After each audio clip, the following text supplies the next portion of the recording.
ಸಿವರೆಗೆ PU 10+2 ಬರುವಂಥದ್ದು.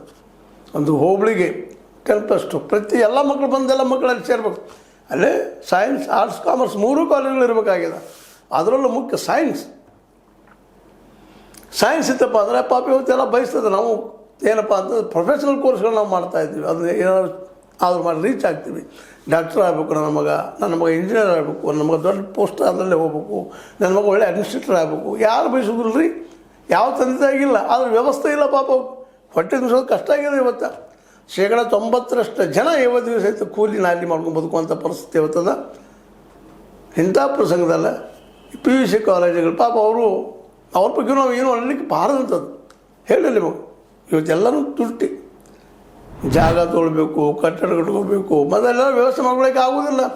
ಆ ಪ್ರಮಾಣ ದುಡ್ಡು ಇರೋದಿಲ್ಲ, ಅವ್ರು ಬಂಡವಾಳ ಹುಡುಗರಲ್ಲೇ ಅಲ್ಲೇ ಮಾಡ್ಕೊಳ್ತಾರೆ. ಅದಕ್ಕೆ ಅಧಿಕಾರಿಗಳು ಸಹಕಾರ ಕೊಡ್ತಾರೆ ಲಂಚ ಕೊಡೋದ್ರಿಂದ.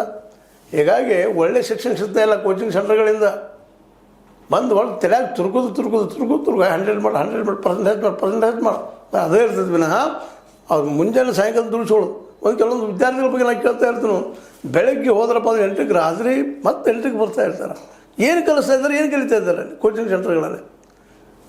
ಅಲ್ಲಿ ಯಾವ ವ್ಯವಸ್ಥೆ ಇರೋದಿಲ್ಲ, ಒಳ್ಳೆ ಗಾಳಿ ಬರ್ತಾ ಇರೋದಿಲ್ಲ, ಒಳ್ಳೆ ಬೆಳಕು ಬರ್ತಾ ಇರೋದಿಲ್ಲ. ಮಕ್ಕಳು ಅದಕ್ಕೆ ಏನು ಮತ್ತು ಗೆಲ್ಲಬೇಕಾಗಿದೆ, ಹೋಗ್ಬೇಕು. ಅಲ್ಲಿ ಹೋದ್ರೆ ನಾವು ಪಾಸ್ ಆಗ್ತೀವಿ ಅಂತ ವಾತಾವರಣ ಕ್ರಿಯೇಟ್ ಮಾಡಿಬಿಟ್ಟಿದ್ದಾರೆ ಇವತ್ತು.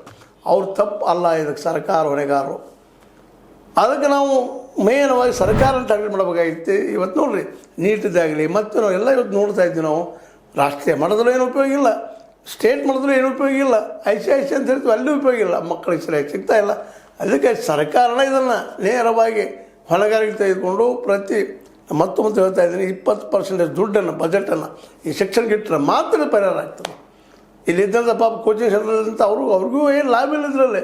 ಅಲ್ಲಿ ಕಲಿಸುವಂಥ ಲೆಕ್ಚರ್ಗಳಿಗಾಗಿರ್ಬೋದು, ಪ್ರೊಫೆಸರ್ಗಳಿಗೆ ಆಗಿರ್ಬೋದು 500, 1000 ಒಂದು ಪಿರಿಯಡ್ ಕೊಟ್ಟು ಕಳಿಸ್ತಾ ಇರ್ತಾರೆ. ಪಾಪ ಅವ್ರ ಬದುಕು ಸಹಿತ ಇವತ್ತು ನರಕದಂಗೆ ಆಗ್ಯದ. PhD ಮಾಡಿದವರು ಅಂಥ ಮಕ್ಕಳು ಪಾಪ ಬರ್ತಾರೆ. ಅವ್ರಿಗೂ ನಾವೇನು ಹೇಳಲಿಕ್ಕೆ ಆಗೋದಿಲ್ಲ. ಇದೊಂದು ವಿಷವರ್ತುಲ